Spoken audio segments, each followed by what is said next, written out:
Remember, all I'm offering is the truth, nothing more. I'm a relationship hacker.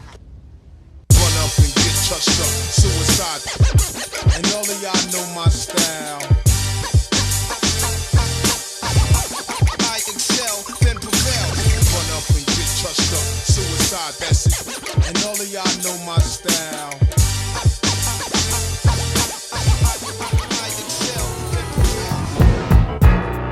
Ladies and gentlemen, guess who's back in the building? You know it's Zoe Williams of the ZoWhat Morning Show live. Dash Radio broadcasting to the world another riveting topic. Man, it's gonna be hotter than fish grease on a smoggy afternoon in New Orleans, because the topic we got is crazy. But you already know how we get down. Before we get into the topic, we have to promote businesses. Let me just say this. I blundered again. The sister made y'all candy, and I didn't bring it. I'm sorry. There was like a couple of jars of the toffee and shepherdsweets.com. Man, you got to get there right now. Go to that website and order your candy. We have done a poor job of maintaining that sister's business, and I'll tell you why. We were off the air for a minute, and I wanted to really do this push for her during the holidays. Man, do you know those sweet potato cakes at people's Thanksgivings would have went over crazy? But listen, if you're having a new, what am I saying? If you're having a New Year's Eve or a Christmas dinner, man, you guys can order sweet potato cakes from this woman, or you can order the candy. Shepherdsweets.com. Don't play yourself. Let's all rally around this particular business and uplift her and make sure that she makes it through the end of the year really strong. Shepherdsweets.com. Also, let me just do this real quick. It's important. We're gaining momentum on the VOR radio network. We are gaining momentum. We just crossed the $13,000 mark in 90 days. I'm really excited about that. We're gaining momentum. If you want to participate and get shouted out, like Erwin Davis, 18 minutes ago, just dropped $5. Taikisha Key Williams just dropped $20 22 minutes ago. She says, I do what I can when I can. I love the message, so I support the dream. This is what we're talking about. Jamal Porter took off from the free throw line with a behind the back, no look, blindfolded dunk. He drops $200 53 minutes ago. Wow. Man, I love it. It's a private donation, but his name is here, so I'm saying it. Jamal Porter. 56 minutes ago, $20 was given by, and listen, all the amounts matter. I may get a little excited over some of them, but they all matter. Every nickel, every red cents matter. Lorenzo Jr., 56 minutes ago, drops $20. Janae Brown, an hour ago, gave us $10. Mark Fowler, an hour ago, gave us $20. He says, you have my continued support in all endeavors. We appreciate that. David Walker, 1 hour ago, dropped $20. Clyde Gibson, $10. Chris Griffin, an hour ago, dropped $20. Listen, if you want to get shouted out, hey, go to GoFundMe.com/Zoe Williams and support the VOR Radio Network. It's my dream. I want you guys to participate as best as you can. I appreciate it. Now, in studio, we got the homeboy, Hassan McCullough. This is another business I believe in wholeheartedly. He brings fresh juice every week, but he didn't bring my shot. He gave my ginger shot away last week. The brother is disrespectful. This is blasphemy. You disrespect the throne. The crown is offended. No, but seriously. You've offended the crown. He makes ginger grenades, like these little one-piped, power-packed ginger. Just, it's all ginger, basically. The healing factors of it is crazy. Tell people where they can find you and We Juice. So first, I'd like to thank everybody who supported We Juice. When we were off the air, We Juice was off the air too.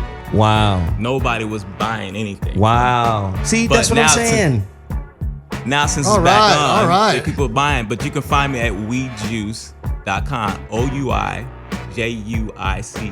You want them little ginger shots he talking about? You drink one of them, you can throw a goddamn garbage truck down the street. It's He threw a fucking forklift like a softball.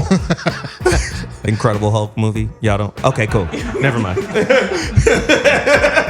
No, again, We Juice, we support them. Also, Ram Omar NYC. That young brother is getting his shit together. His clothing line is very powerful in terms of the artistry. It's like wearing a museum. It's like wearing the Louvre, right? It's just amazing. So I'm really supportive of that young man. He has made mistakes. He fucks up, but he plans on coming into the ZoWhat show in person. When? And addressing the audience for his transgressions. He's trying to work it out. He's got his cousin who just quit a 6-figure job to go help him clean the whole business up. Listen, I just spoke to Minister Tony Muhammad. Oh, shout out. He's coming here too. Yeah. See, let me explain something to you guys about the community empowerment segment. It's for real. Right? We're really trying to give back to the community on a level that ain't about lip service. It's really about saying, hey, you got a business, it's struggling, it needs visibility, it needs exposure, go see Zo. And 98% of the time is go see Zo for nothing. You come in here and give us some juice, we talk about your business. He gave us some juice. Let's talk about it. Do you see what I'm saying? That's how you give back to the community. Everybody has their way. This is our way. The community empowerment segment. So Ram Omar will be in studio. Oh, what am I wearing? RBG tees? The Nat Turner Gun Club? Walk into the airport with this motherfucker on. See if TSA don't pull you over. Like, okay, come here. Yeah. We're going to check your bags right You're now. a problem. I'm just saying, but I support them. RBGtees.com. I also love powerinOnetees.com. Well, that's not their website. Their website is PIOclothing.com. PIOclothing.com. I support them as well. Also, I support Mind Blowing Mobiles. Wanda Trotter, who created my app. You guys get hella notifications from me because I want to keep you up to date with what's happening with me. And currently we have over 4,000 downloads to that app, the Zoe Williams app. I appreciate it. Dr. G, you've got something to promote? I'd like to know about it. Well, I got a bunch of books. Just Listen, Talking to Crazy, Real Influence. But I'm about to launch a one-man show where I play Steve Jobs, and I play him from 1997 to 2007. Really? And it's called Steve Jobs Returns, Connecting the Dots. Because what happened is he had a famous thing that he said at a Stanford commencement speech. He says, you can't connect the dots in the future. You can only connect them going backwards and hope they'll connect in the future. He never connected the dots, which is why Apple's having challenges. I found a way to connect them. Wow. So that sounds almost like a zombie movie at first. Steve Jobs is back. Jeff, you got something to promote? Yes, I do. We made a huge inroad with my book. Jeff's Brownies is coming very, very soon. I got some stuff I'm collaborating with the doc on, which we will let you know very, very soon. Might as well just tell them I know. Just tell them. Well, no, we don't want to tell them before we get, okay. Zoe is coming out with the VOR network. Well, there's me and the doc. You know how we have our little parts where we disagree on a level where you don't know whether the doc is going to run or I'm going to try to smack the shit out of him or something. Well, we are going to have a show based around that energy that is a little different, a lot different actually, than the ZoWhat morning show. And Zoe was gracious enough to go, you know what? I shall bless it with my thumbprint. Hey, I love it. And that's the whole purpose of doing this, man. We want to be able to expand and grow and reach people, inspire, motivate. And that's the whole purpose, man. Listen, I think I've promoted quite a few businesses. If you want your business represented on the ZoWhat Morning Show, just email me, right? If you follow me on Twitter at ZoWilliams, holla at me, man. I got a business. I got, a bails bond business. I'll promote it. I got an insurance business. Hey, I'll promote it. I got a lawn service, a manicured lawn service. I'll promote it. Just get at me. My email is 2319ZO1@gmail.com. That's 2319ZO1@gmail.com. Listen, the number to dial for today's topic, I'm going to take a quick break, but I want to hear from you. Today's topic is going to be crazy, but the number to dial in to chime in on today's topic is 323-230-4445. That's 323-230-4445. We're about to take a quick break. DJ Julian Ramirez is about to cut it up and cut up while he's doing it. We'll be back in 2.2. We about to get into it for real with Dr. G's Relationship Toolbox when we return. Ladies and gentlemen, man, that Joseph Lineberg right there is right? Just, ugh. He's a beast, bro. Jesus. Joe, man, if you don't know about it, go get that Astro Progressions record on Alpha Pup Records. If you want the wax and all of that, I mean, it's Miles Davis meets acid hop, meets 90s hip hop, meets trap, all of that. It's ridiculous. My homeboy Joseph has been a producer for many, many years, and he just dropped his first album called Astro Progressions. Bilal, Corrupt. He's got a lot of guest appearances on there. Kumasi Washington. If you don't get this record, you're not a record collector.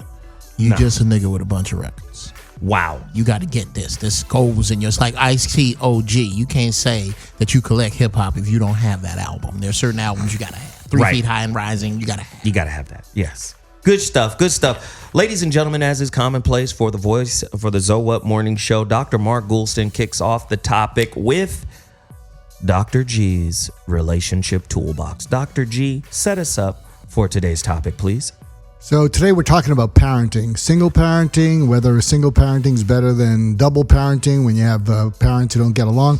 But it doesn't really matter who the parents are. What matters is what they give the kids. And here's your tip. What kids need when they're upset is they need to be comforted, and you comfort your kid not by what you tell them, but what you enable them to tell you so they get everything off their chest. It is like draining an abscess.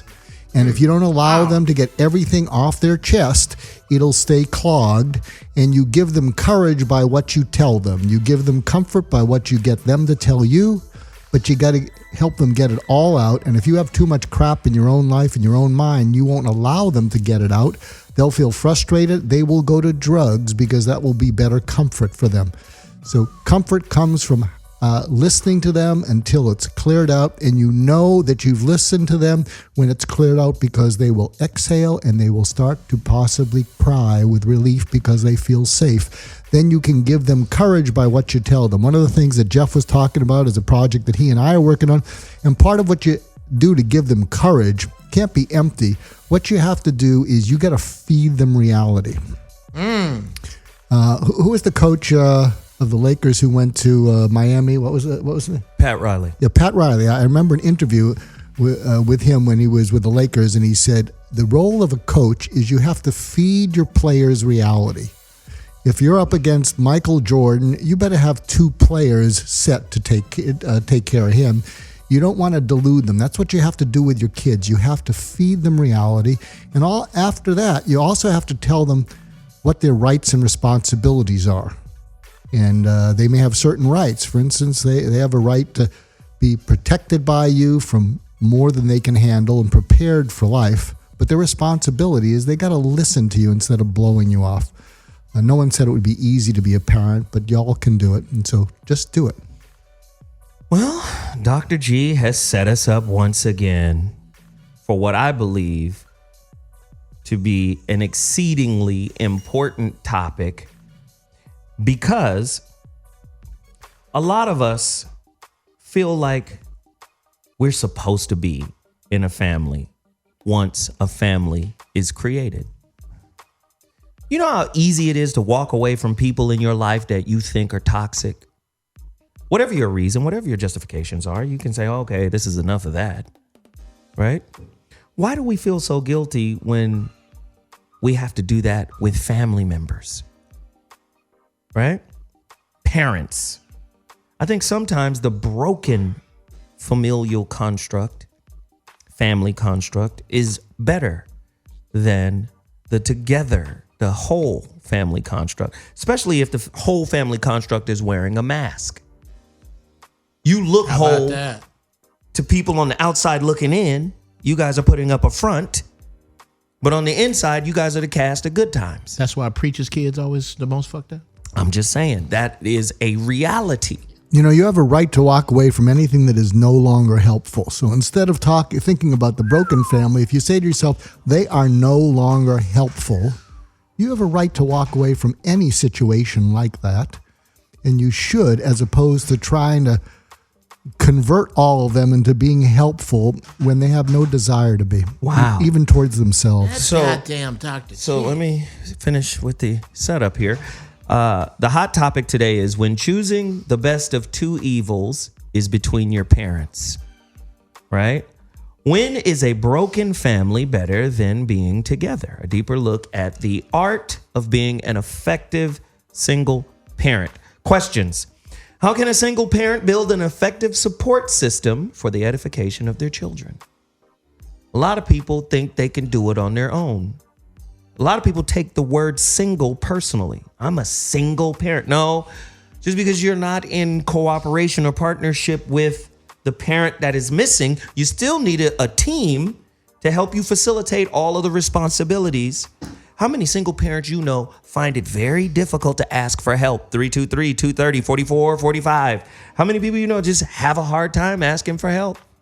And they bear all of that stress on their shoulders until they get sick. Let's keep going. True or false? You can form a closer bond with your children if you're a single parent. 323-230-4445. Why do some single parents feel the need to criticize their ex in front of their children? Oh, we got dynamics here, guys. And listen, let me explain something about why I run off the questions at the top of the show. It is to frame the conversation from many different perspectives. It is not designed for my fellow co-hosts to answer or remember every question and it's framing the conversation. Are single parents prone to loneliness? That's another angle. We got a lot of lonely single parents who only have their children. How many times do you see a single parent make everything about their life, right, centered on their kids? Everything about their life is about their kids. You take their kids away, what do they have? Kids grow up, leave the nest. What happens? They're lost because their identity became enmeshed in the identity of the child. These are some issues that are going on. How do you become an effective single parent on the ZoWhat Morning Show today? 323-230-4445. Jeff, I'd like to know your opinion on that, bro. Well, I as a matter of fact, I spent some time for the first time because Zoe sends us questions like, Wow, well, you before the actually show. read them, Jeff? I did more than that. I copied them and pasted them over into the notes section of my phone. And then in each section, I answered the questions. Well, look I at you, actually finally did some doing some goddamn work. homework. Jesus, after 4 years. Let's get a brain scan on this guy. Holy Jeez. shit. Y'all got a CAT scan in the building? I think I might have a Robin's egg-sized tumor in my fucking head. Okay. I kind of think that we have been forced into, you talk about there not being a manual to be a parent. Well, this is like a subculture of dysfunction, the concept of being a single parent. I don't even think I think the term is a misnomer, okay? If you have a baby and you didn't do it asexually, then you're not a single parent. You're parenting with the other motherfucker absent. That doesn't make you a single parent.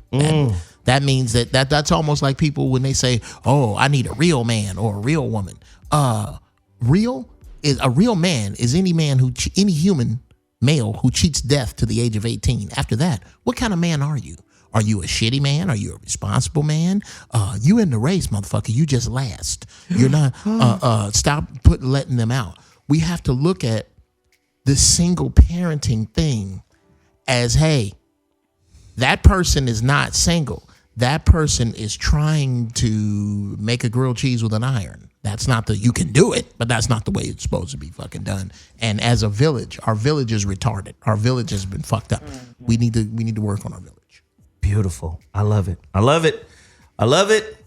Listen, are we more lenient towards mothers who give up on their family and the kids? Just fuck it. I don't want to deal with it no more. I'm just going to let him go over there to him. And I'm going to go and live my life and do what I want to do. Or are we harsher on men who do it? Because men who do it get hit upside the head with deadbeat, irresponsible, all of that. Women, she just couldn't take it. There's you know what I'm saying? There's almost like a coupon of she's a woman. Oh, yeah. Well, she reached her point. I'm not going to save this for the rant. I'm going to go. You should, because. You sure? Okay. Yes, because Veronica. Is Veronica on here? She's here. Oh, great. Hey, I wanted to get Veronica. that. I wanted to get that female voice on that. That's why. Hey, beautiful people. Hey, beautiful lady. Hey, Ronnie, say it. Veronica. Hello. There it is. Veronica, tell us, man, is there like a built-in excuse for women who do it? Because we love mama a little different than we love daddy.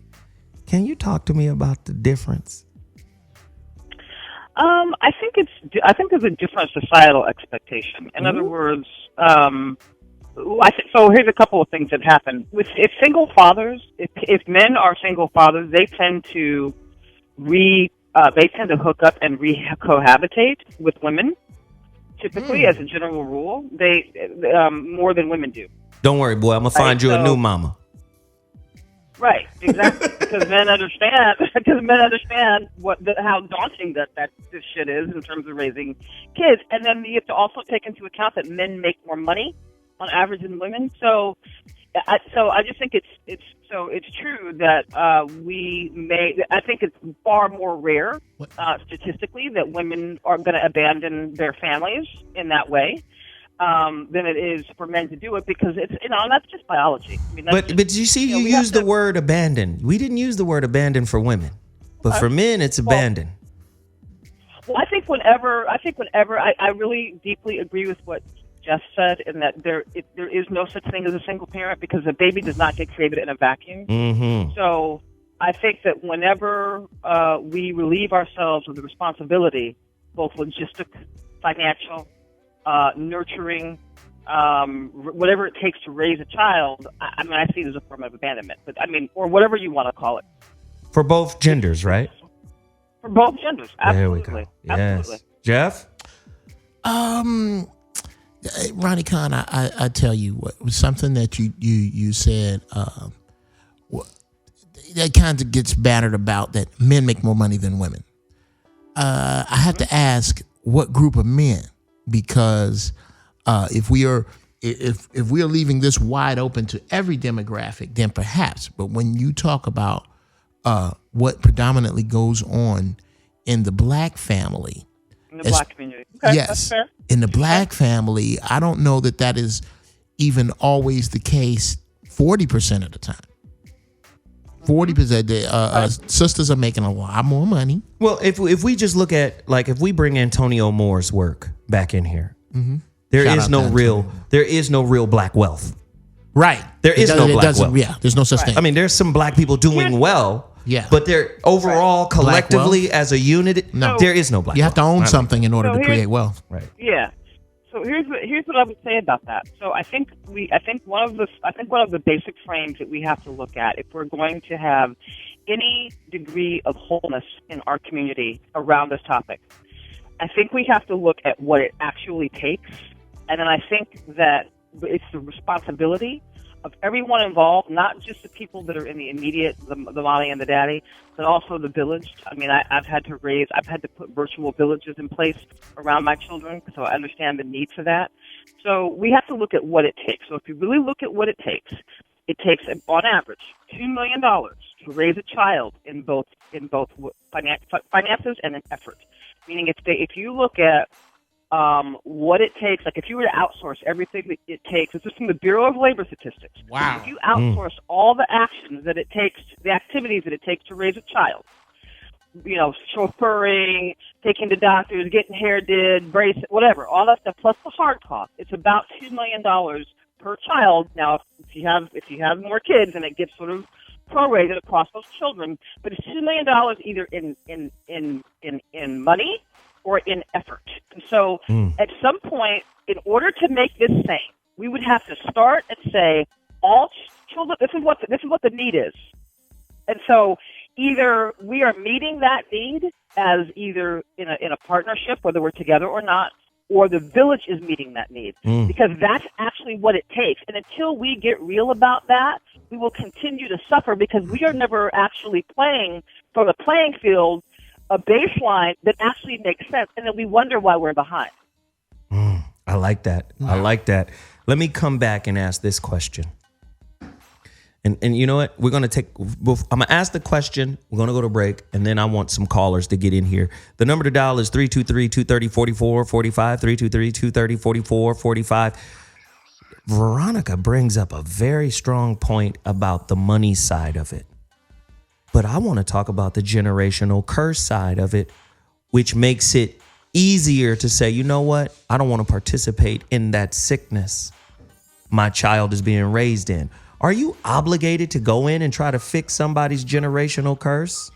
Are you obligated to try to heal that side of the family's misunderstanding or misperception of you? Or should you step off and just let them mature out of it, hopefully, and come back around? I don't know. What should we do when being in the situation only exacerbates the situation, makes it worse? You being there. Is it a wise decision to say, I'm part of the problem? Or there is no solution here that is available for us right now? I should walk away?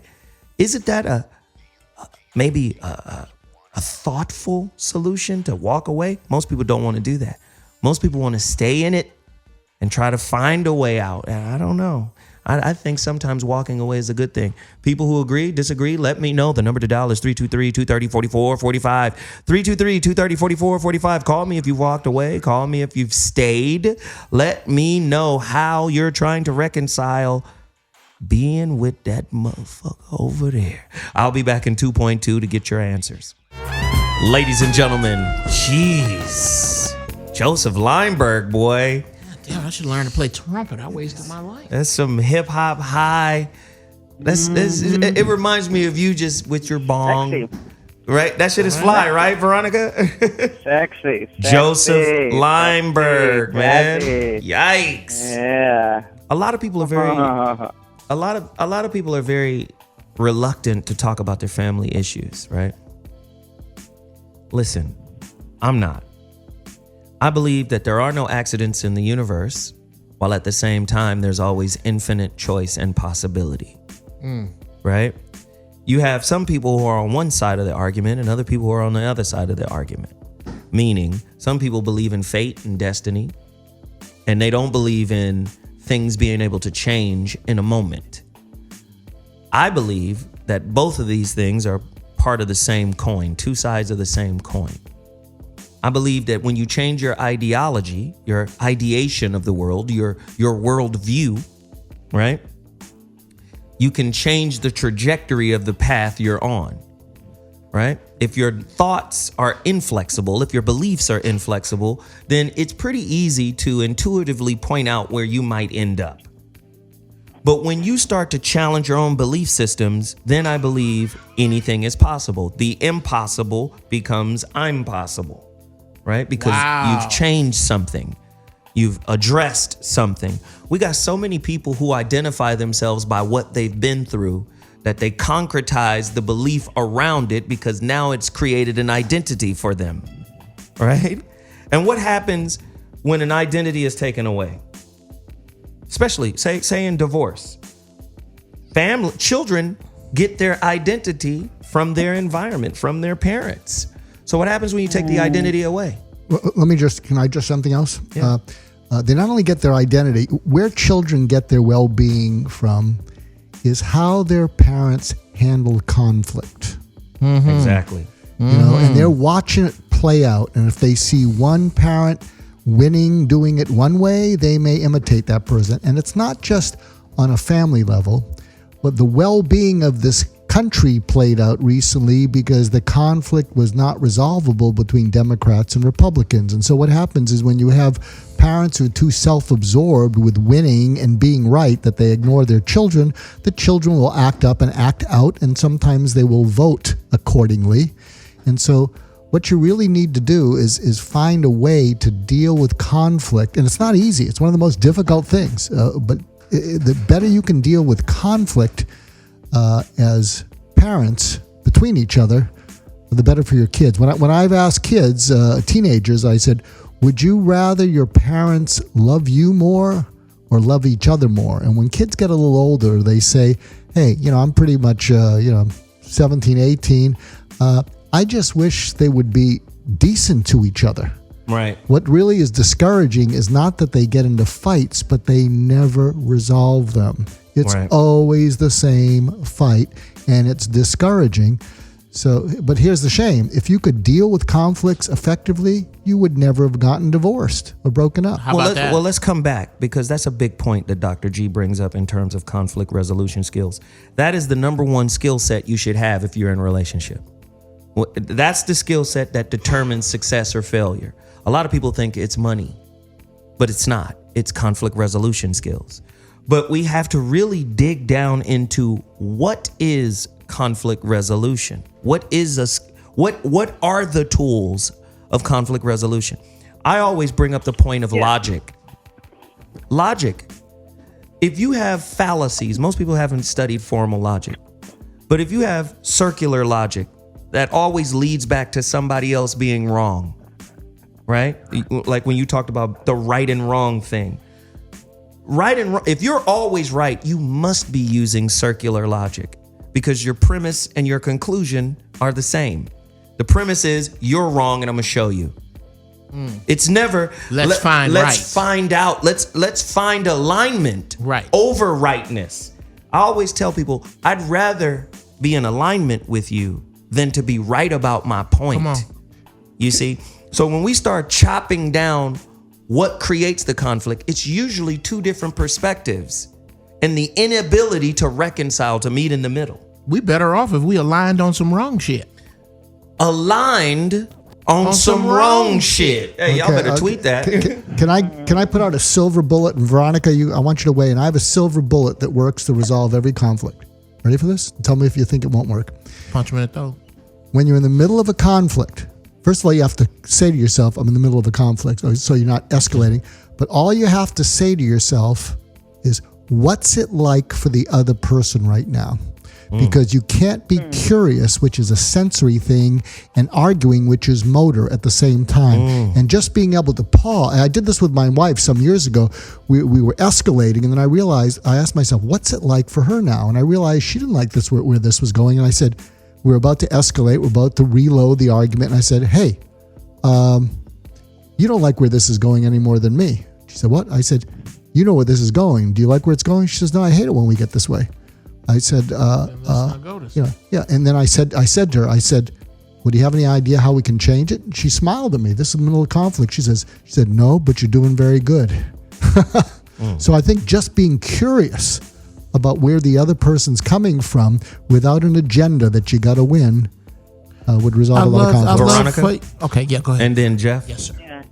What do you think, Veronica? Yeah, I think that's quite brilliant, and I think that would work, and I think that putting your thoughts in somebody else's shoes is really powerful. I've always had a ground rule, maybe this is it's not quite as sublime as yours, Dr. G, but my ground rule has always been, if you're going to fight, take off your clothes.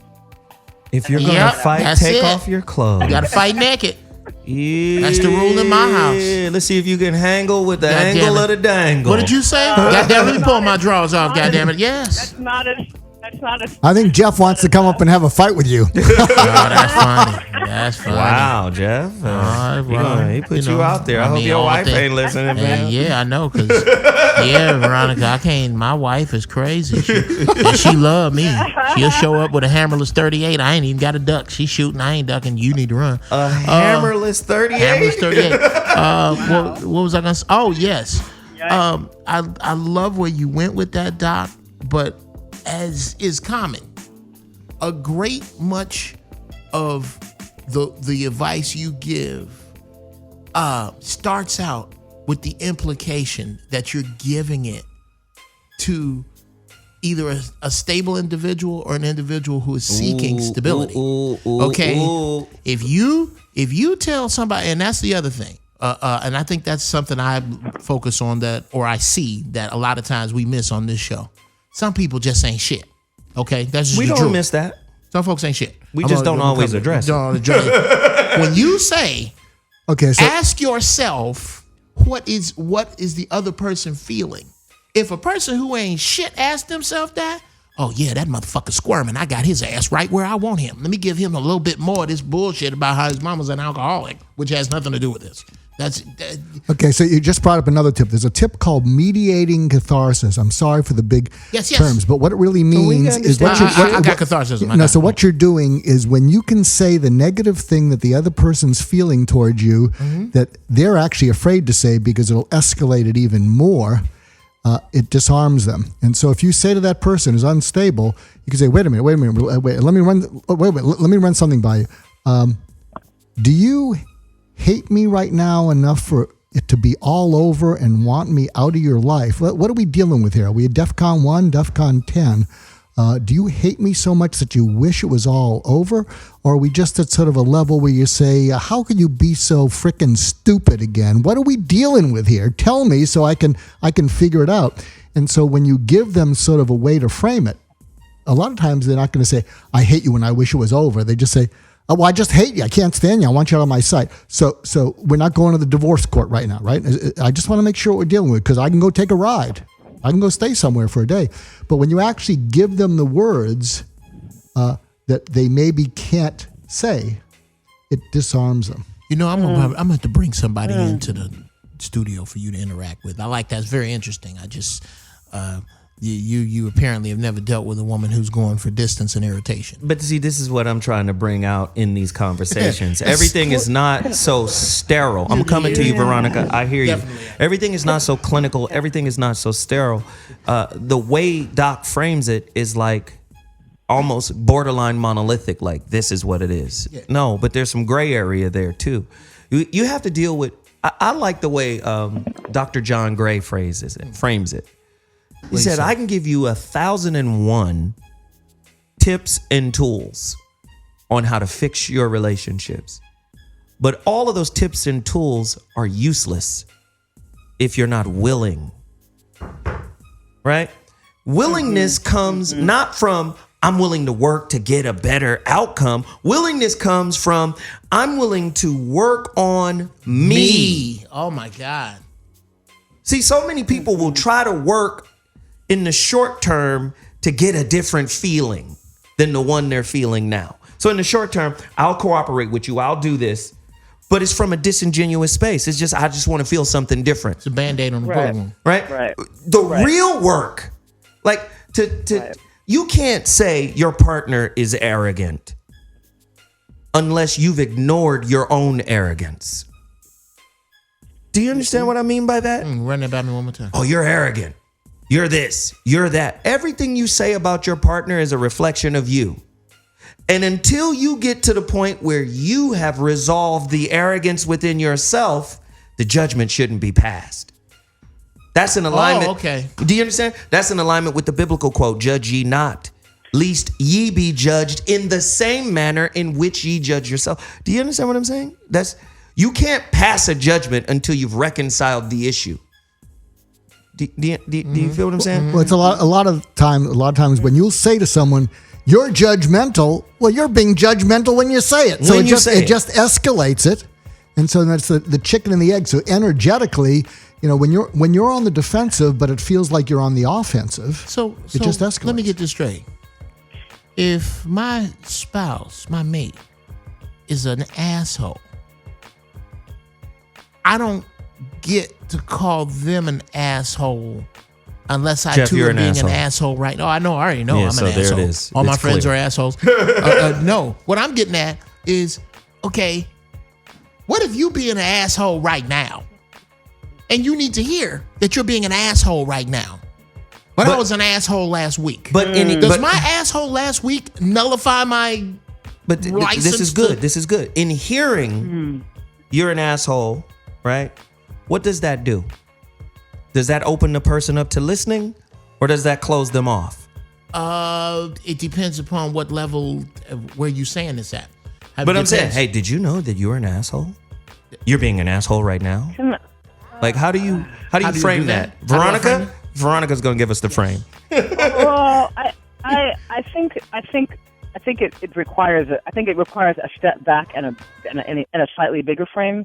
And what I mean by that is, I think one of the things that we must learn to do is, when you talked earlier, Zoe, about conflict resolution, I think it's even more than that, in the sense that it's also problem solving. And so the thing is that every relationship, especially when it comes to raising children, has a whole slew of problems that have to be solved, right? Financial problems, logistic problems, how you're going to raise a baby problems, whatever. But there's a series of problems that have to be solved.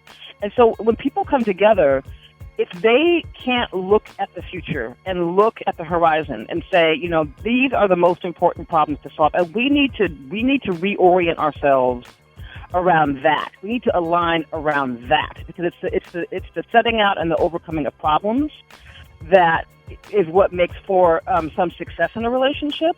And so when you talk about, are you being an asshole right now? It's sort of in context. In other words, some people are just assholes. That's true. Some people have asshole moments, and that's true.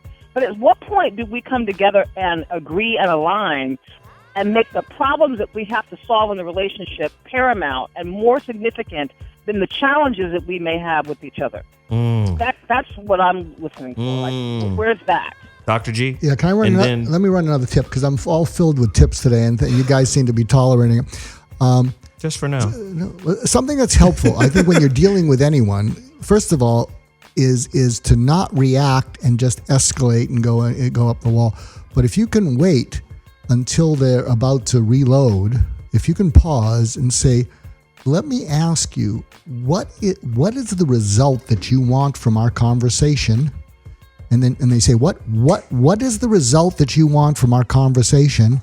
And then get them to say what that is. And then what you can say to them, but you can't do it in a passive aggressive way, is you can say, do you honestly believe that you're going to get that result with the way we're having this conversation? I mean, what do you want to come from this?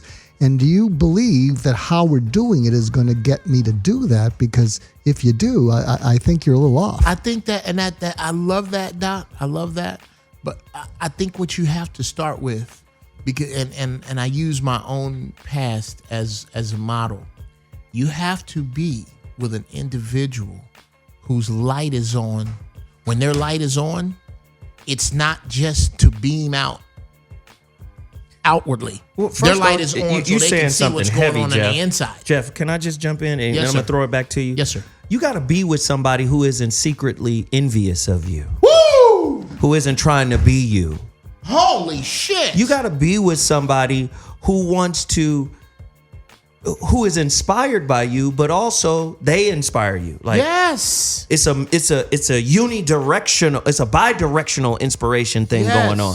It's not someone who secretly covets where you are, where they think you are, right? So many people are dating their idea of who they think you to be, yeah. and then in competition And how with that hurts, how that thing they think you are helps them. Right. And what I was getting at is, you got a lot of people walking around with a metaphorical bucket of chitlins that they believe whenever there's any conflict, it's time to dump that fucking bucket of chitlins right on the table. They're not here. I'm not going into conflict to do anything other than damage. I'm not going into conflict to do any healing. I'm here to see if I can fuck you up a little worse than the last time we got in an argument. I want to build on something Zoe said because it just triggered something huge in my head. And please call in if you've solved this, or if any of my, if Jeff or Zoe, you can answer this. Have you ever been able to go from insanely jealous about someone to rooting for them? Ooh. Wow. I would have even you ever say been even able to more let go? insanely envious of Yeah, someone because too. I'm a little too arrogant for jealousy. Okay, insanely envious. To rooting for them. Yeah. That's big. Well, have you ever been able to go from rooting way against someone to rooting for them? Yeah, that's Stockholm syndrome. That's that's a lot of black people have who went from being mad at Massa to rooting for Massa. Wow. Wow. But I have never. Let me put it this way. I've never been at that polar and opposite with an individual outside or inside of me, in like in my circle. I've had it.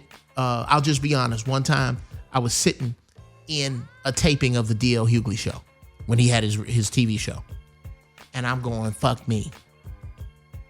I should be doing this. That should be me. And I caught myself for a hot minute and went and just kicked myself in the throat. Hey, motherfucker, there is no lid on the universe's blessings. Okay. But what about in relationship? What about with a partner? What about with a spouse? What about with a significant other? Yeah, how do you Never go been from there. having their throat to having their back? Right. Oh, well, you're supposed to be able to do both of those simultaneously. Wow, that's sleight of hand. You're That's supposed cool. to be able to do that. I had to explain this. It's the same thing. I can only use my brother. Shout out to my brother Chris. I love you, but he's a fucking jackal. My brother's a jackal.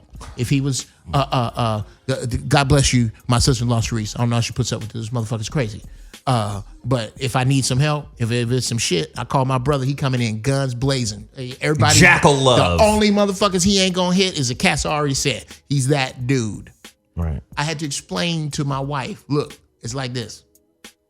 If my brother sleep with your sister, who is married, and I love your husband, that's my boy. But if my brother sleep with him, with her, I got to go, hey, hold on, I'm gonna handle this. Me and my brother might get into a fucking fist fight.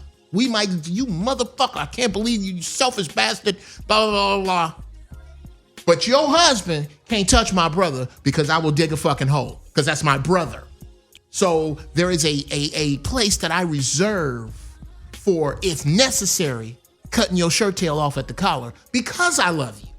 Because I love you. Sometime I'm going to have to get in your face and go, look here, that you on some bullshit right now. Now hear this.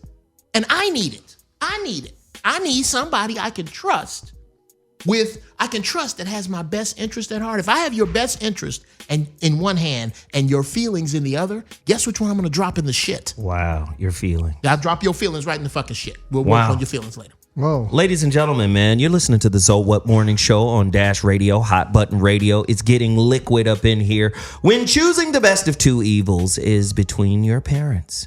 When is being a broken family better than being together? When is being a broken family healthier than being together? Wow, it's a crazy topic. We want to hear from you. 323-230-4445. I do understand that we're having some phone difficulties, but please keep calling in. Don't worry about it. We'll get it together before show's end. Please keep calling 323-230-4445 before I go to break. What do you want, Jeff? Well, you just excited me when you asked them questions. You know how the dude that don't ever do his homework, when he finally does it and the teacher asks a question, he gets incredibly excited because I read this shit last night and I did my homework. I'm right here. So when you ask them questions, I got the answers For right the first here. time in For the 4 first years. fucking time. Wow. I just come here and just fucking wing it and say ignorant shit that I thought about when I was high. Pretty much. Yes. But now I've done my homework. So I would love to answer some of those questions. All right. Answer it, and then we're going to break. Shit. Okay. Because you do know your rant is coming up. That's why I'm trying to go to break at 12 o'clock on the nose. Okay, let's go to All right, we're gone. We'll be back at 2.2.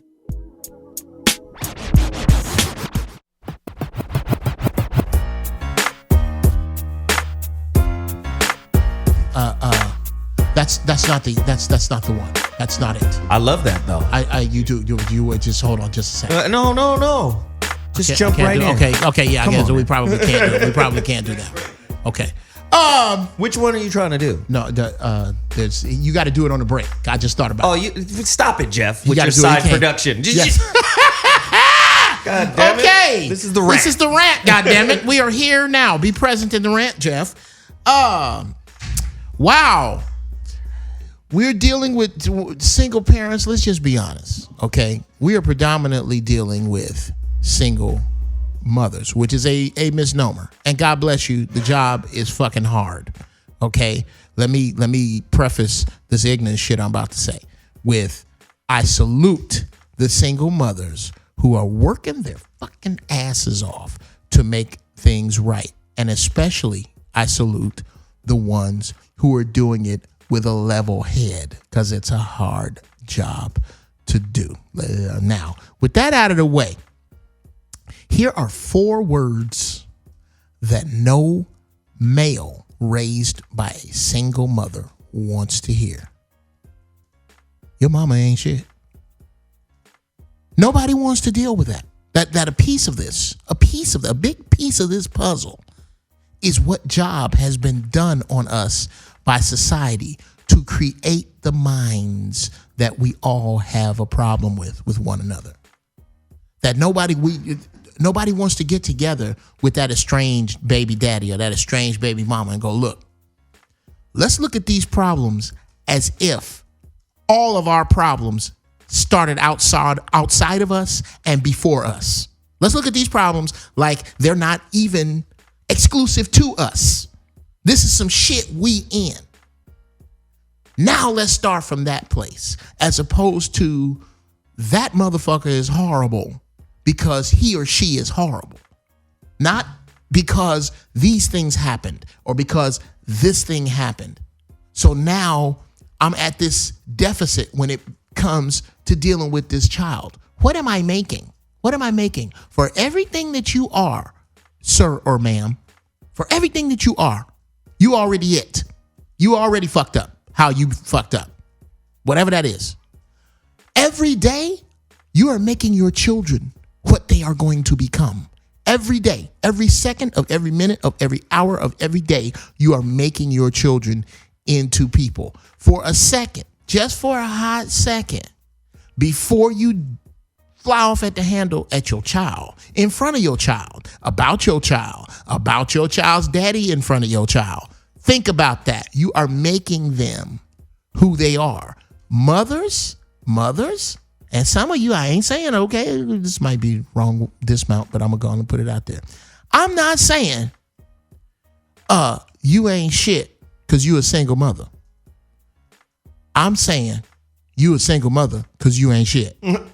That's a different statement. You might want to look at what is it in your soul that only magnifies horrible motherfuckers. And that goes both ways. I'm done. Wow. Jeff. Yes, sir. Okay, I may want to extend your rant a little bit. You know what? Because that was powerful from the direction of the woman. Yeah. Oh, I want you to say a little bit about the father in the same light. Absolutely. Oh, yes. Yes, go. Yes. Here's another fathers. Minute and a half. Go ahead. Yes, fathers. You have been you are asked sometimes to do the not impossible, but highly improbable and out of the ordinary and out of nature, which is to love your children around they mama. Oh, say more. Yeah. We are not, that is, brothers and sisters, that is not the way it's supposed to be. What does that mean, Jeff? What does that mean? That means a mother and a child are like a planet that all you do is orbit and protect and provide for. And every now and then you can land on that planet. But you're supposed to be orbiting around that planet. And when you make an entry, the atmosphere is you and your mother. You and the mother of that child create the atmosphere. Yes, sir. Now, if you two are horrible at communicating, every time you approach, you're going to burn up on entry. Wow. You're gonna burn up. You can't. You have to find a way to love your kids, if necessary, around they mama. I've had to do it. I know brothers that have to do it. Say more. Say more. You don't about around their mother. I like that concept. Say more. Concept. My baby mama likes to play a lot of games with her, and this is not me. This is arbitrary. My baby mama likes to play a lot of games with the scheduling of my kids. The only time I can count on her being civil to me is when she's happy with a dude. If she ain't, if a dude leave her, oh, it's hell to pay with my kids. So I've taken some steps, and when she get a new dude, I want to meet with that dude. I go to pizza with him, go, look, dude, whatever I can do to help, I need this shit to work because I'm dealing with my kids. You should never be in that position. Fellas, what you need to do, tool number one to loving your children around their mother is, and as much as I hate to involve him, Whitey in the court system, go get your shit proper. As you have heard, if you've heard me on this show, I went in and fought for my children. My child support payments are now, I have 50% custody. And if you really want to be a daddy, that's what you need. If you live, there is no such thing as co-parenting across state lines if you live more than 10 miles from the state line each. I don't give a fuck what job you have. Unless you're in the military or imprisoned, get your ass to the state where your kid is. Fuck what you doing. Fuck your job. Fuck your dreams. Fuck your goals. Move where your kids is at. Get 50% custody. I have 50% custody of my children. My child support payments are now $16 a month. Let me put that another way. If I give her a 20, that bitch owed me $4 back. $16 a month. I did not get that without fighting to have ironclad paperwork that says I have my children these days and I deal with them this way, and so that there is. So now it's not about the spouse's integrity. It's about the spouse not fucking with what the white man said. Because here it is, right in paper, I was supposed to pick my kids up at noon, and your monkey ass didn't get here till 3. I'm documenting that shit. And if you keep doing that, then you go back to court with, here's this long list of shit that she disobeyed you with, Your Honor. And that is a big tool to loving your kids around their mother if you have to. You sometimes you got to do it. Wow, this is good. What do you have to say about putting your kid in the position of having to choose, because your kid's going to choose their mom. You know, so even how do you enter that planet when about putting your kid in that position to choose? Okay, what do you choose? What between parents, between situations? Well, what do you say to a guy? You could say, look, even if you make sense, even if you take the high road and whatever, even if you think you're right, even if you think you're logical, your kid's still going to choose their mother more often than not. If there's a conflict, they're going to. So how do you parent? How do you parent around that? Because the kid is basically going to pick their mom. They're going to pick up the energy, not the reason to the argument. Okay. I'm gonna guess you're talking about in politics that has to do with children. The children in their own politics will pick the mother's side. Is that what you're saying? Or yeah, do you think that's true? That if the kids? Oh, absolutely, but it's of no consequence. Let me go back, because this is what's being missed. Doc he brought up a great point. He always does. Right. Bottom line is, nobody wants to be Buddhist. Nobody. If you study Buddha, this is a man who, if he did any of that shit today, right, left his princely estate, right, once he found out he was a prince, and his father tried to protect him from the reality of the world, death, sorrow, and all of that. This dude was wealthy. He leaves all of that and becomes a bum, homeless. And practices spirituality, practices self-realization, asceticism, right? He got all these gurus and tried to learn from everybody, and finally he gave up on all of that. A bum, asking for food and all of this. And a prince, used to be a prince, now a bum. Oh, no. This guy, this is the story. He becomes enlightened. Then he goes back and teaches his homeboys who were practicing, starvation and all of this. He goes and teaches them. Let me just say, that was the Buddha. That was 500 years before Christ, where you could become a bum and then become God. Now understand this. Buddha walked away from his wife and child. People forget that part. But when he decided to walk out of the palace, he walked in, his wife and child are laying there, and he goes, I would go pick my kid up, but if I do that, I won't leave. That was part of his enlightenment. That was part of his journey. Sometimes we put ourselves in a situation where we try to make some shit happen that really ain't supposed to happen. We try to force it. Ideas like, I'm a man, go move to where your kids are. Well, they moved away from you, didn't they? They tried to get away from you, didn't they? Being available doesn't always mean putting yourself in harm's way. Sometimes you can be available from afar. Sometimes you can sit in a position to where you say, you know what? I'm going to accept what this situation is. And when someone else comes to a space of openness meaning I can reach out to you and I can talk to you now. Bruh. Do you understand what I'm saying, though? I love you. You know that. But my entire existence walks 180 degrees out of phase with that. That's all right. Case in point. That's fine. Case in point. If I were to follow that logic, this actually happened. I moved to Chicago in like 2006. It lived in a community that wasn't gated, but should have been. 3,000 square foot house that I could easily afford doing comedy. 10 major comedy clubs in Chicago. No paper shortage doing comedy. My ex-wife left me like I was beating her with a child in her belly, one child by the hand, and moved back here to LA. As the car backed out of the driveway, the starter pistol hit me. I am starting to fold the tents down because I will not be parenting my children from 2,000 miles away.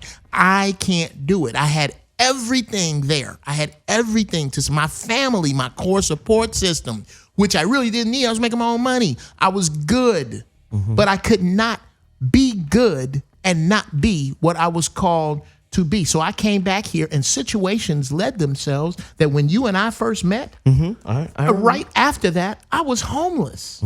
For 4 months. I slept in my truck because of some bullshit. Is funny bullshit we can talk about later. Right. But there was no way. Another good friend of mine moved. He's a director. He's a hell of a director, a hell of a graphic artist. Used to work for Disney and DreamWorks. He left that because the mother of his children moved out of state and took his children. Nothing is more important than being a father, a working on homework, doing projects, whooping your ass, daddy. Jeff. And to me. But Jeff, we're not in disagreement here. Well, it sounds like we are. No, You're we're saying, not. No. What I'm saying is there's an alternative to what you're saying. What you're saying is the truth, but there is an alternative truth. There are multiple right answers for this situation. And sometimes one of those right answers is do nothing. One of those right answers is pull yourself out of it. That's what we do. One of those answers are stand down. Because you can do everything you are trying to do and willing to do and down to do. And then you can run up against somebody who is unwilling to participate in that. What does that have to do with? But do you understand what I'm saying? I don't. Sometimes women can be a block to you wanting to participate with your children. And that has absolutely nothing to do with my responsibility. Not at all. That's why I say we're not in total disagreement. You can only control what is yours to control. Absolutely. You can only do what you can do. Call you all. Outside of that, yeah, there ain't nothing else you can do. And sometimes when you've done all you can do, when you've, for instance, extended the olive branch, extended the white flag of surrender, and people still don't want to participate, what can you do then? Is that rhetorical? No. It's a question. Fuck the olive branch. I did not come out. I came out here with an olive branch at first. But once I saw that the olive branch wasn't working, I pulled my fucking sword out. because regardless to your demeanor about me, regardless to how you feel about me, I am one. And shout out to brothers who are. It's a little harder. I am not a felon. I am not a child molester. Right. I am intelligent. I am upwardly mobile, and I am actively trying to be in my children's lives. And I will fight tooth and fucking nail. I will not be. This is what happens and what you're saying, bruh, makes a lot of sense from a nature standpoint. From a nature, it's the same reason that the male lion eats new cubs when he comes in, because that ain't got nothing to do with me. It's real easy to the block, for whatever reason, you and your ex don't get along, to let that block, let her stank, stop you and make you go, well, I've done all I can, until you go to court and make that bitch or that bastard obey with regard to you seeing your kids. As a matter of fact, sisters, if the man in a child's life is the representation of God, and you are standing between that man who wants to see his child and that child, who the fuck are you in that scenario? Wow. I wish the phone lines were open. Oh my God, I wish they were. Because I know there are a lot of people out there who are experiencing this dichotomy. This is why I'm taking this positionality. Jeff is correct.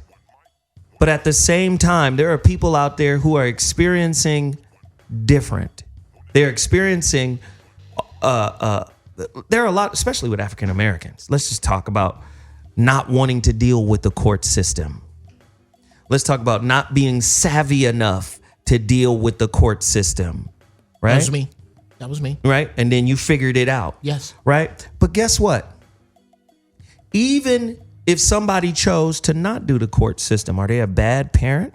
If somebody says, I'm not going to go through that. She believes that's her child. I'm going to let her have it.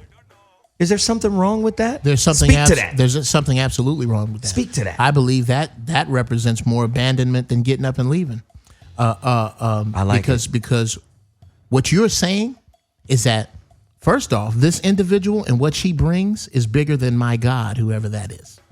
Wait, say more. Go ahead. I can't get past her. I can't get past her cantankerous ways. I can't get past her nasty mouth. I can't get past her brothers, Debo and them. You know what you're saying? You saying her cantankerous ways, her nasty mouth, and Debo and them are bigger than your God. You're making your God out to be a liar and a punk. You either pray or you worry. You don't do both. I like it. If you pray and worry, either you or your God ain't shit.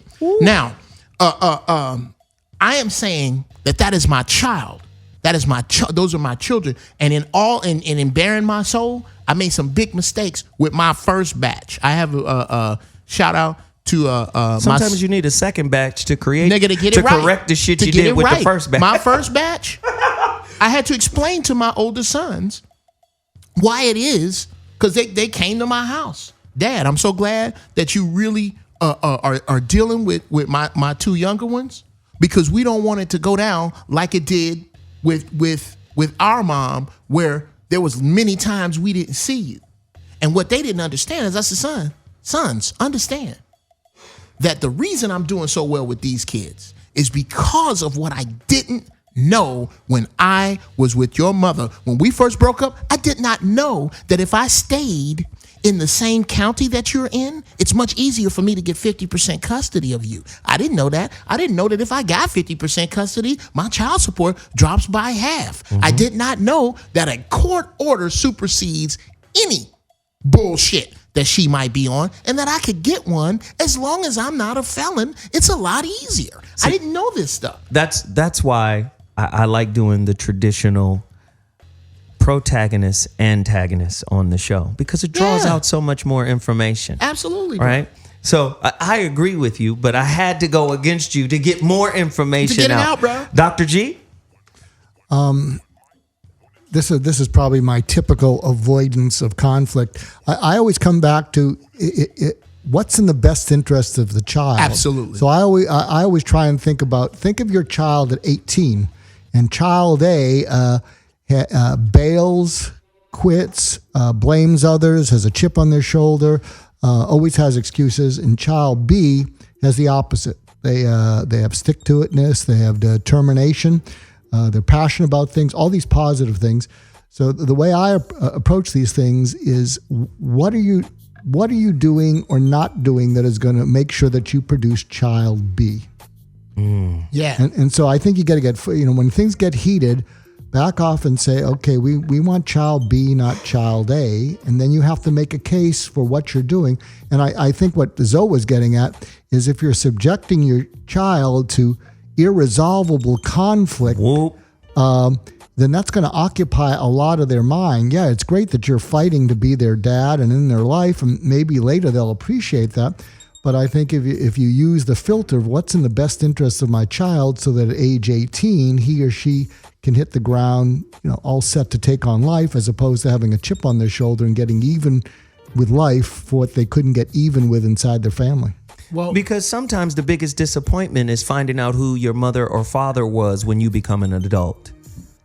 Right? When you go, God damn, I thought my mom was this or that. Absolutely. But really, when I get older and I go seek out the missing parent, and then I find out the truth, then I understand why they weren't there. Of course. So that's why I'm saying you have a right answer. No question. Men are supposed to fight for their kids. Indeed. I get it. But to what extent? Where is the cutoff line? Death. I love it. Go ahead, Jeff. When as I saw my daughter backing out of the driveway with her mother, I basically saw her metaphorically being captured, taken away from me, and being raised by wolves. That was the way I saw it. Because you saw no man can raise my kid. No man. Put it this way. But what if that man is a better alternative than you? How so? Shit.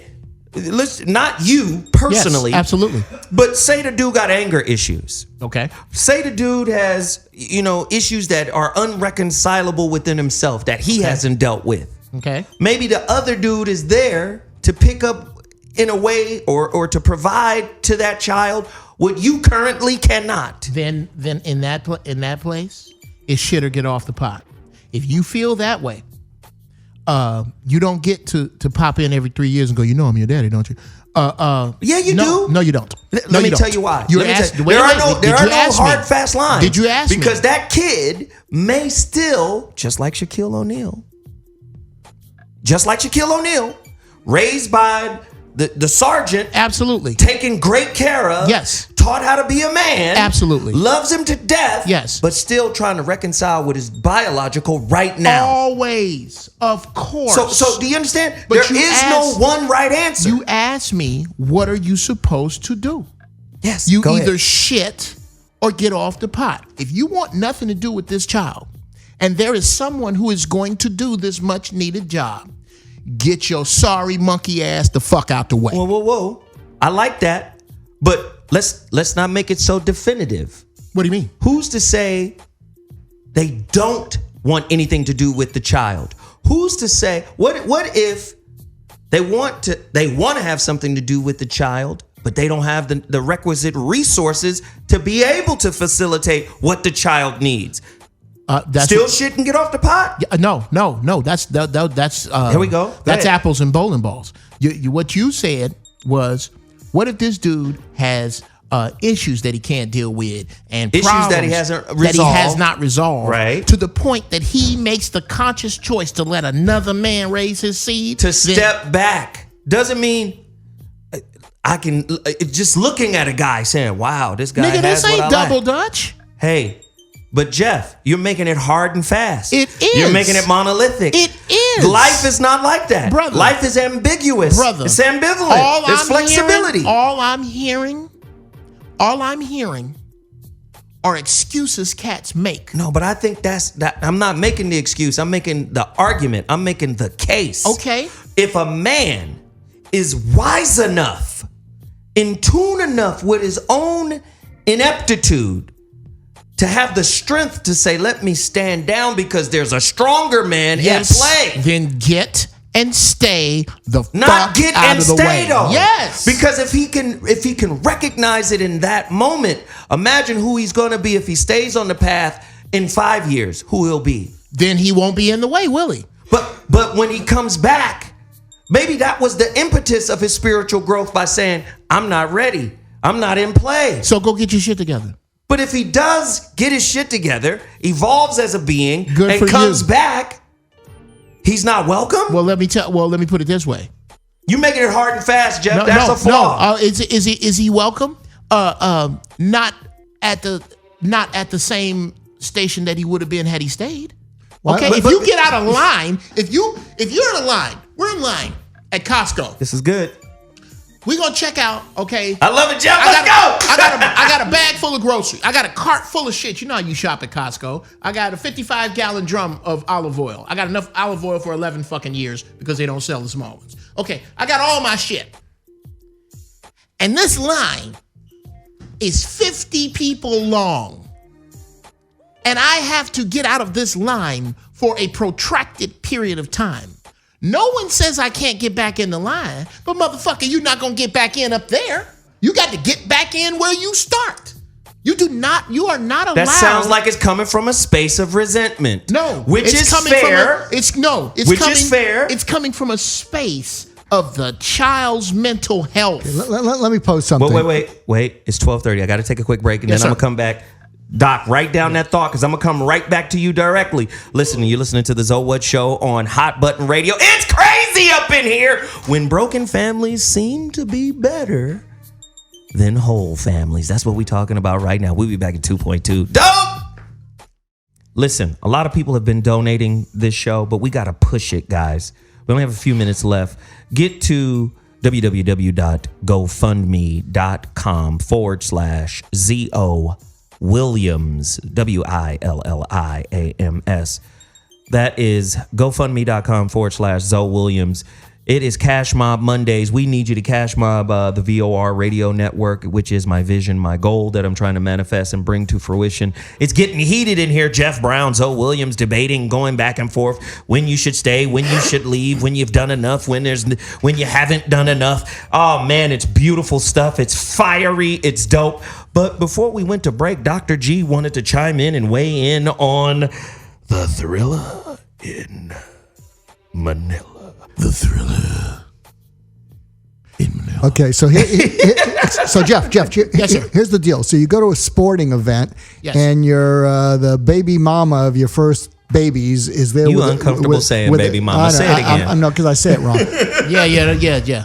The baby mama. Yeah, it baby's does lose some of mama. its soul, but go ahead. Go ahead, Jeff. Go ahead, Doc. Well, that's why we have racial problems in this country. You know what I mean? Because you didn't say it right. Learn how to say it with right. swag. Your Yeah. baby I don't mama. have swag. I that's mean, right. I've got What if I low refer back to- pain. what Get if I- off my That's case. hilarious.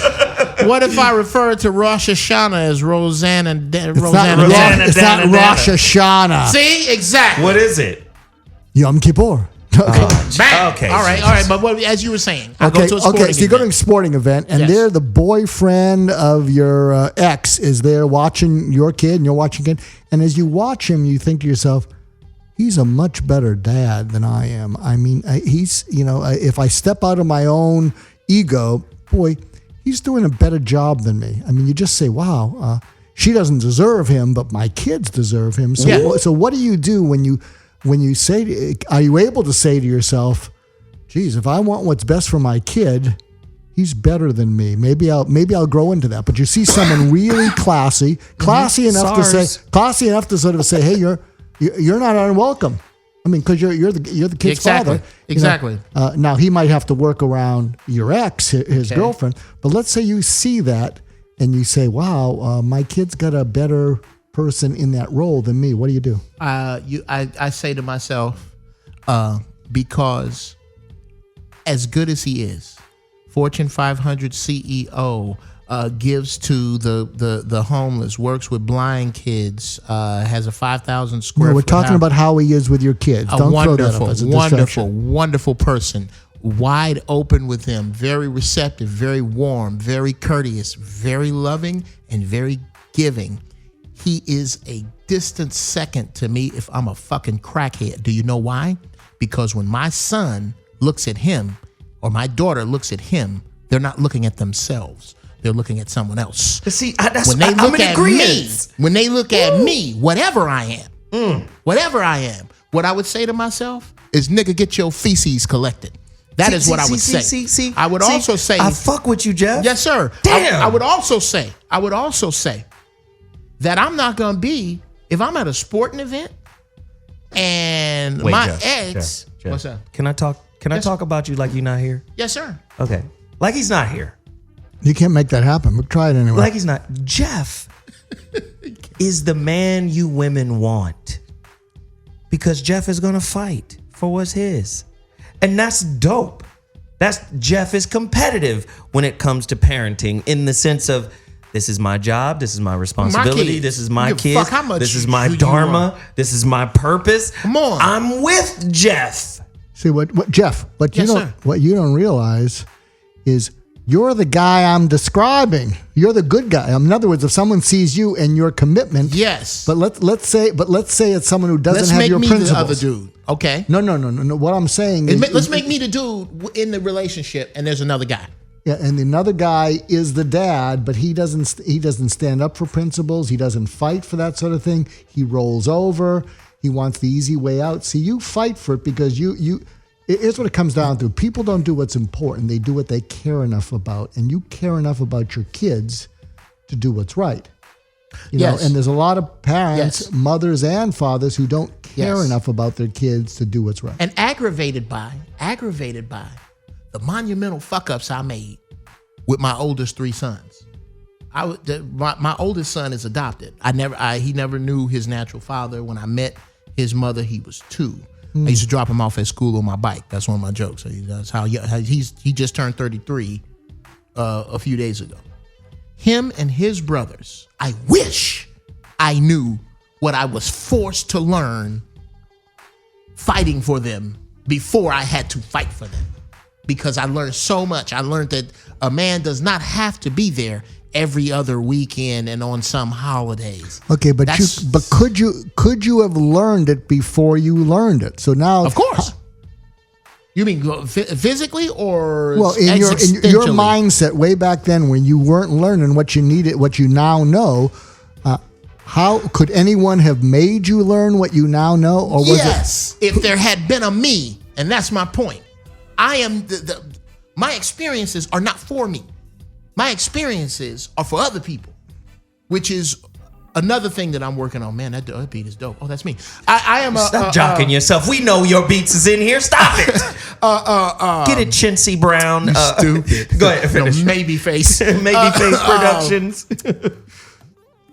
My experiences are to help the next young dude, the dude that oh shit, this shit don't look right. Well, we starting to fight. That's my baby. That she got my baby, brother. I'm talking to you.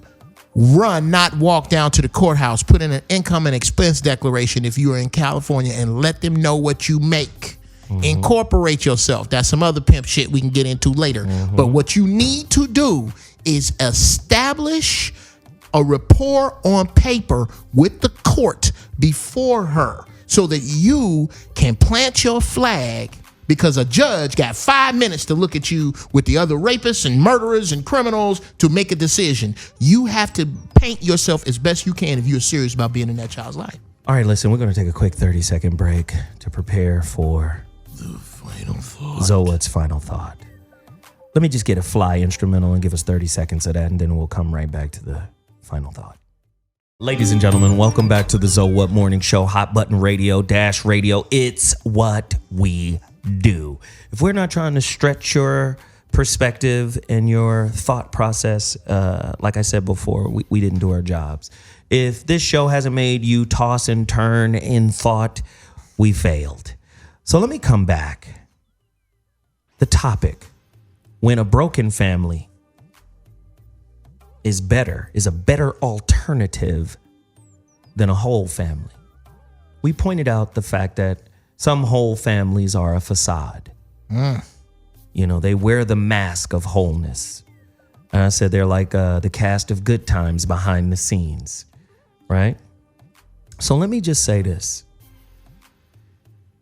if you're a detriment to your child's soul, well-being, happiness, it might be an okay thing for y'all to have a broken family.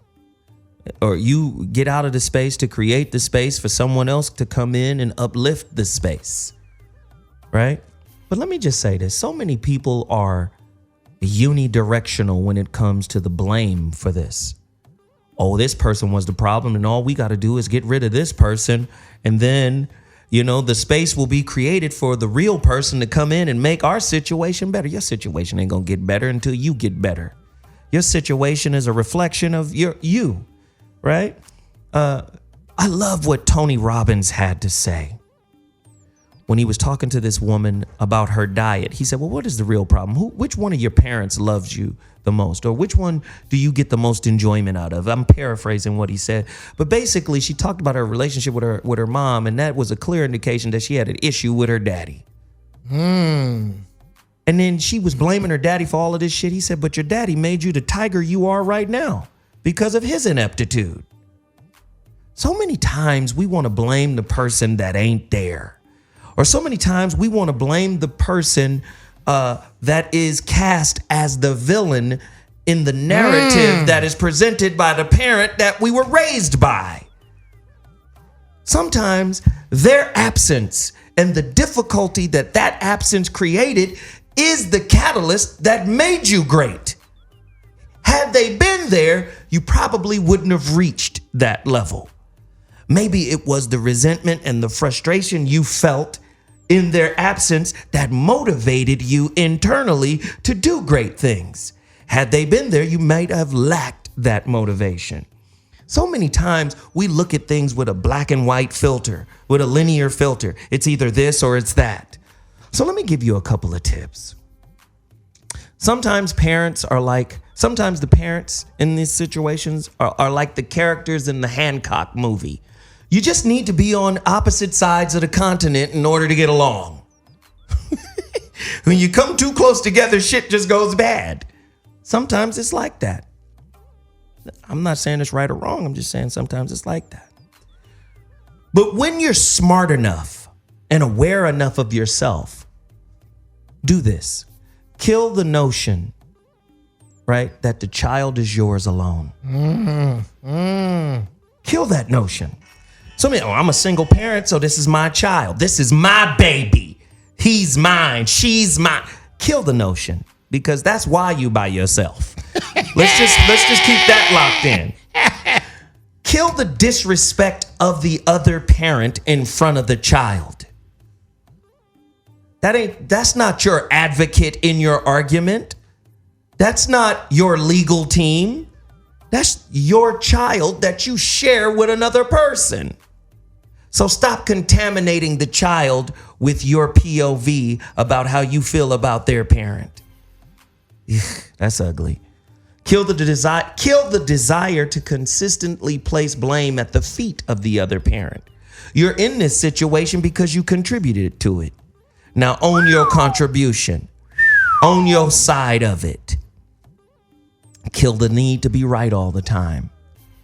Whenever you see somebody who paints themselves as an angel, you're looking at the devil with a palette. The devil with the colored palette. You're not an angel, right? You can't experience what you are not. You can't have what is a reflection of your consciousness. So many people want peace, but all they get is quiet. See, there's a difference. Peace is stillness. Quiet is, I don't want to hear nothing. I don't want to hear nothing that challenges the shit I believe that got me here. People get quiet because they're avoiding the real conversation that they need to have with themselves, and they will mistake quiet for peace. Do you understand what I'm saying? Huh? Or trade it. Trade peace for quiet. How about it? If you got a kid, remember this. It ain't about how you feel about the other person. If you consider yourself a good parent, you would You would belay your thoughts and your feelings and your resentment towards that parent, and you would always leave one window, a back door, a mailbox. You'll leave something open so that connection between that child and that other parent is always there, without your influence, without your interference, without your judgment, without your condemnation. This is why a broken family is rare in a good space to a whole family. But if you want a broken family that could be successful, do those things. I'm Zoe Williams, and that's my final thought. Ladies and gentlemen, we love doing this show because we believe it affects people's lives in a positive way. I love Dr. Mark Goulston and Jeff Brown. I love the debate. I love the argument. I love being devil's advocate. We're here every Monday with hot topics. Jeff, where can people find you really quickly? At GB Funny Style is the Twitter. Jeff Brown Comedian on Facebook. Hit me up, GEOFF space BROWN. Get at me if you need them beats. Yes, Dr. G. At Mark Goulston, MarkGoulston, or markgoulston.com. Hope to see you soon. Awesome. DJ Julian Ramirez is our morning DJ. Follow him at Instagram. What is that? SoundCloud, DJ Julian Ramirez. That's all they got to look up. DJ Julian Ramirez at Instagram, SoundCloud. This Thursday at Woody's Wharf in Newport Beach. Whoa. Hey, we got to follow him. Julian Ramirez, our DJ. He's amazing. And again, GoFundMe.com/Zoe Williams. Support the VOR Radio Show Network. This is what we're doing right now. Great stuff. We'll see you next Monday with another heater ZoWhat show. Oh, also, don't forget the Voice of Reason, Fridays from 5 to 7 p.m. here, Hot Button Radio, Dash Radio. It's what we do. We'll be back in 2.2. We'll holla. Deuces.